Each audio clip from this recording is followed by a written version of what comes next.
Bonjour à tous et bienvenue à Catch Club. On se retrouve pour un épisode des 5 news WWE de la semaine, et aujourd'hui on va parler des shows de la WWE en France. Ensuite on va s'intéresser à WrestleMania 36 avec plusieurs news qui concernent le pay-per-view, puis on va passer à l'actualité de la WWE, et on va finir avec les deux grosses news de la semaine, une news qui concerne les revivals et une autre news qui concerne Ronda Rousey. Mais d'abord je vais commencer avec deux petites news par rapport à Catch Club. Donc d'abord pour tous les abonnés et tous les fans qui souhaiteraient soutenir la chaîne, sachez que maintenant vous pouvez devenir des membres officiels de Catch Club, et pour cela il suffit de cliquer le bouton rejoindre qui se trouve sur la page sous les vidéos. En effet, en cliquant sur le bouton rejoindre, vous pouvez vous abonner de manière payante à Catch Club afin de soutenir la chaîne et m'aider afin de pouvoir renouveler mon matériel et même tout simplement vivre. Car je vous avoue que la situation est de plus en plus compliquée actuellement, même pour les youtubeurs. On voit nos revenus fondre totalement depuis environ 2 mois. Donc voilà, si jamais il y a des abonnés ou des fans qui souhaitent soutenir Catch Club, vous pouvez maintenant devenir membre de la chaîne, et pour info, il y a 3 niveaux de membres.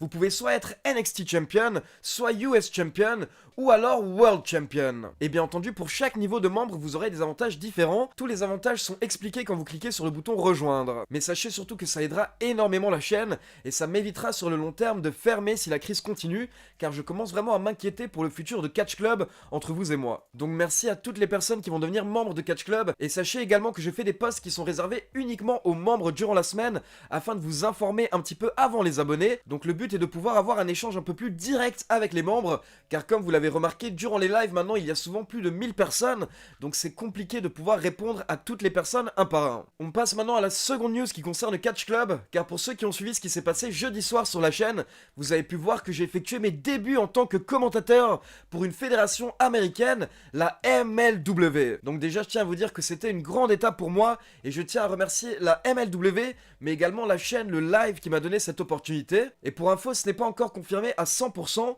mais normalement maintenant chaque jeudi soir, vous devriez avoir la MLW commentée en français par moi-même et Yann Colby sur la chaîne YouTube Le Live. Donc rendez-vous tous les jeudis soirs à 21h sur la chaîne YouTube Le Live afin de découvrir la Major League Wrestling, une des fédérations qui fait le plus parler actuellement à travers la planète. On passe maintenant à une news qui concerne la WWE en France, car comme vous le savez, la WWE était censée venir à Paris à l'Accor Hotel Arena le 16 mai prochain, mais on vient d'apprendre cette semaine que le show a été reporté au 8 octobre. En effet, le show n'aura donc pas lieu le samedi 16 mai, mais à la place il est reporté au jeudi 8 octobre, et on devrait avoir les superstars de Raw qui seront présentes à Paris en octobre. Pour info, il faut savoir que tous les billets et parkings sont toujours valables pour la date du 8 octobre, mais si jamais vous souhaitez être remboursé, à ce moment-là il faut se tourner vers le point de vente où vous avez acheté vos places. On passe maintenant à un petit bulletin de news qui concerne WrestleMania 36, et on va commencer avec le Boneyard match entre The Undertaker et AJ Styles. J'ai quelques petits détails à vous donner par rapport à ce match,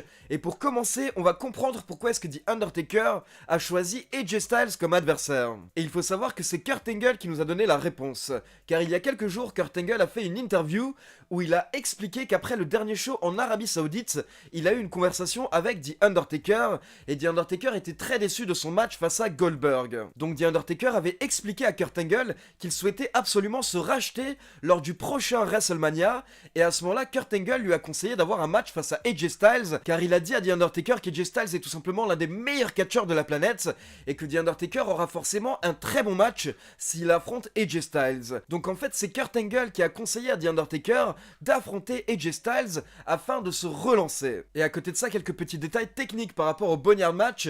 Il faut savoir que la WWE a engagé une entreprise externe afin de monter le décor pour ce match, et l'entreprise a mis 5 jours pour construire le décor du Boneyard match. Il faut également savoir que le tournage même du match a pris environ 8 heures, ça a commencé vers 21h un soir, et ça a duré jusqu'à 5h du matin. A la base, The Undertaker et AJ Styles n'étaient pas censés parler plus que ça durant le match, mais au final, les deux catcheurs sont allés voir Triple H pour lui demander l'autorisation de pouvoir se parler durant le match, afin d'ajouter un petit peu d'intensité et de storytelling. Et il faut savoir que Triple H a trouvé que c'était une très bonne idée, donc il a donné carte blanche à AJ Styles, à The Undertaker, il leur a dit de dire ce qu'ils voulaient durant le match. Et une dernière petite précision concernant la blessure de The Undertaker durant le Boneyard match, Il faut savoir qu'à un moment, The Undertaker a cassé une vitre dans le Boneyard match et on a pu voir qu'il saignait de la main. Eh bien, il faut savoir qu'à ce moment-là, The Undertaker s'est réellement ouvert quand il a explosé la vitre et du coup, il était réellement blessé au bras et c'était du vrai sang qu'on a vu durant le match. Mais au final, les officiels de la WWE ont décidé que ça collait plutôt bien à l'esprit du Boneyard match, donc ils ont laissé le sang dans le match et ils ont utilisé, on va dire, cette blessure de The Undertaker pour ajouter un petit peu de réalisme au match. Ensuite, concernant la Firefly Funhouse, il faut savoir que le match a principalement été monté par Bruce Pritchard et Bray Wyatt. Mais d'après le journaliste Dave Meltzer, John Cena est également intervenu et il a modifié plusieurs idées de Bruce Pritchard et Bray Wyatt. Il faut également savoir que cette semaine, nous avons appris que Tyson Fury devait être présent à WrestleMania 36, mais au final, suite au coronavirus, ils ont annulé sa venue. Par contre, la WWE a essayé de faire venir une légende à WrestleMania 36, il s'agit de Hulk Hogan. En effet, on a appris cette semaine que la WWE négociait avec Hulk Hogan pour l'amener à WrestleMania 36 afin d'avoir la participation d'un Hall of Famer et d'un très grand nom du monde du catch, mais au final c'est tombé à l'eau car apparemment la fédération et Hulk Hogan n'ont pas réussi à trouver un accord financier, donc Hulk Hogan a préféré rester chez lui. Et on va terminer cette petite mise à jour concernant WrestleMania 36 avec une rumeur qui concerne Goldberg. Comme vous le savez, Goldberg a perdu son titre à WrestleMania 36 face à Braun Strowman, et déjà il faut savoir que la WWE hésitait entre deux catcheurs pour affronter Goldberg à WrestleMania 36 en remplacement de Roman Reigns. En effet, la fédération a hésité entre Braun Strowman et Jeff Hardy. Donc Jeff Hardy est passé tout près d'affronter Goldberg à WrestleMania 36, et il faut savoir que peu importe l'adversaire qui allait affronter Goldberg à WrestleMania, c'était prévu que cet adversaire batte Goldberg.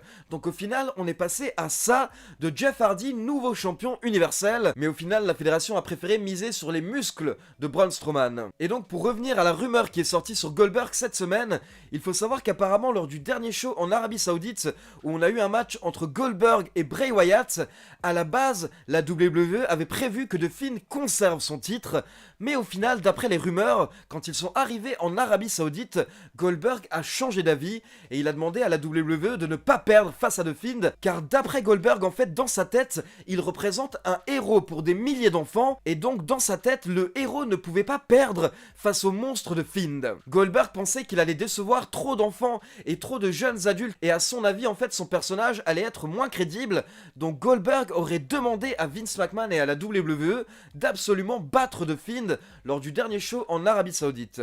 Comme je vous l'ai dit, actuellement c'est une rumeur, mais je vous avoue que si c'est la vérité, je serais encore une fois incroyablement déçu par Goldberg, qui ne réalise plus qu'en fait aujourd'hui en 2020 il ne vaut plus grand chose, et honnêtement il n'est pas un héros pour des millions de jeunes, au contraire aujourd'hui c'est même plutôt un has-been pour beaucoup de personnes qui ne souhaitent absolument pas le voir avec le titre de champion. Donc encore une fois, malheureusement apparemment c'est la grosse tête et l'ego de Goldberg qui a fait perdre le titre à The Fiend alors qu'il était en plein push. Allez, on passe maintenant aux nouvelles toutes fraîches qui sont sorties ces derniers jours, et on commence avec le pay-per-view Money in the Bank qui a été annulé. En effet, il faut savoir que le pay-per-view Money in the Bank devait avoir lieu à Baltimore dans la Royal Farms Arena le 10 mai prochain. Mais la Royal Farms Arena vient de confirmer que le pay-per-view est annulé et il n'aura pas lieu chez eux dans leur arène à Baltimore. Mais il faut savoir que pour autant le pay-per-view n'est pas annulé à 100%, car comme vous l'avez vu lors du dernier épisode de SmackDown, la WWE a annoncé des matchs de qualification pour les Money in the Bank matchs, donc apparemment le pay-per-view va avoir lieu malgré tout,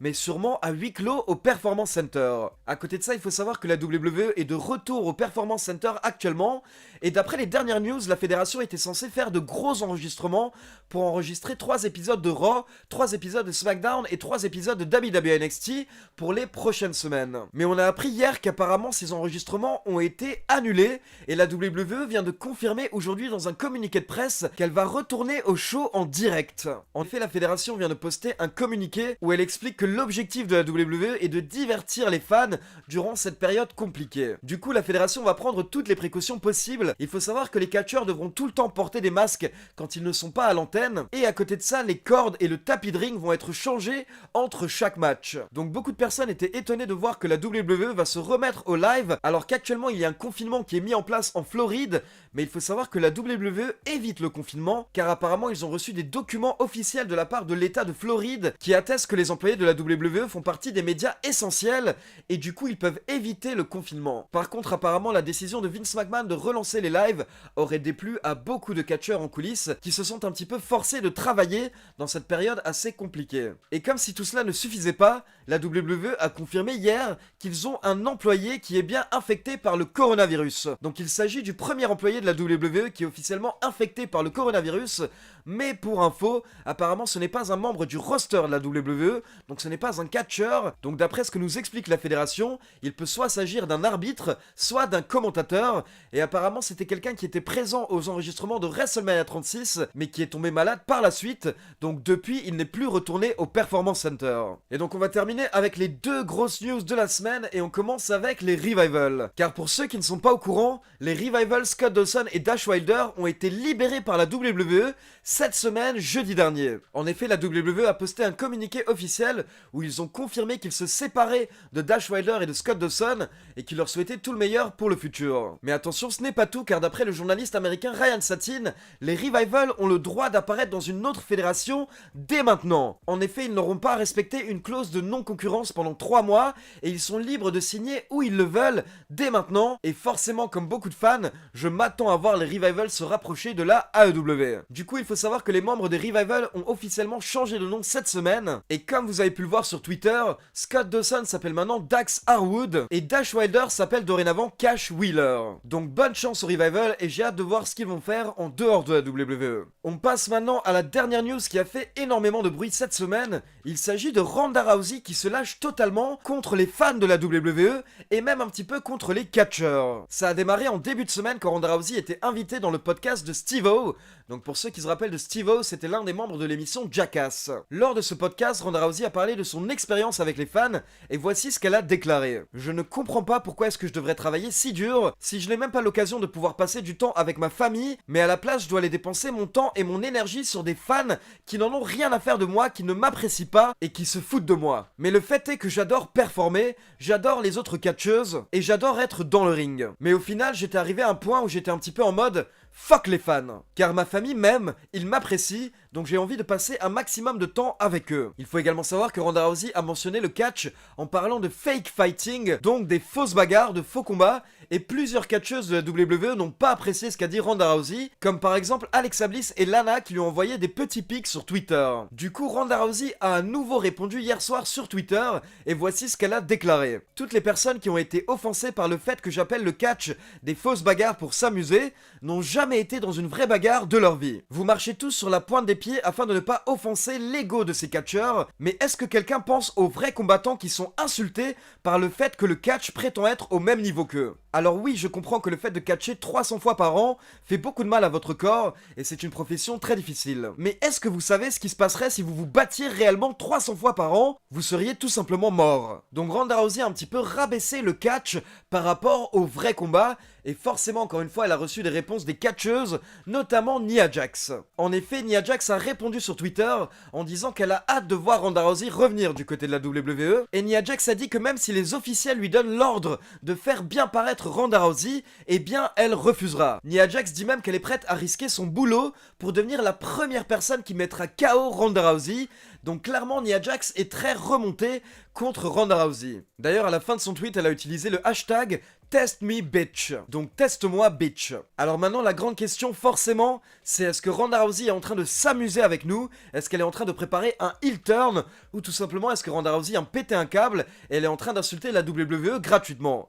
Alors forcément, moi je vous avoue que je pense que Ronda Rousey a tout prévu et actuellement en fait elle est en train de préparer son retour avec la WWE. Car honnêtement je ne pense pas que Ronda Rousey est assez bête on va dire pour se lâcher de cette manière dans les médias et insulter la fédération et les catcheurs avec qui elle risque sûrement de retravailler d'ici quelques mois. Donc je pense tout simplement que la WWE et Ronda Rousey sont en train de préparer son retour et ils vont lui faire effectuer un gros heel turn où elle va totalement se retourner contre la fédération et contre les catcheuses et ça lui permettra potentiellement de lancer des nouvelles rivalités, justement pourquoi pas contre Nia Jax. Donc voilà, on va voir ce qui se passe lors des prochaines semaines, mais moi personnellement je mise sur un work, je mise sur un angle de la part de Ronda Rousey et la WWE qui sont en train de s'amuser avec les fans. Donc n'hésitez pas à me dire ce que vous en pensez dans les commentaires. Selon vous, est-ce que Ronda Rousey s'amuse avec nous ou est-ce qu'elle est sérieuse? Donc voilà, c'est tout pour les news WWE de la semaine. Comme d'habitude, laissez-moi vos avis dans les commentaires et n'oubliez pas de liker la vidéo, de vous abonner à la chaîne et de cliquer sur la petite cloche pour être informé de la sortie des prochaines vidéos. Si tout va bien, on se retrouve en live lundi soir sur YouTube, mais si je ne suis pas débloqué d'ici là, alors j'imagine que je serai en live sur Twitch, donc n'oubliez pas de vous abonner à ma chaîne Twitch Catch Club, le lien est dans la description. Ciao tout le monde!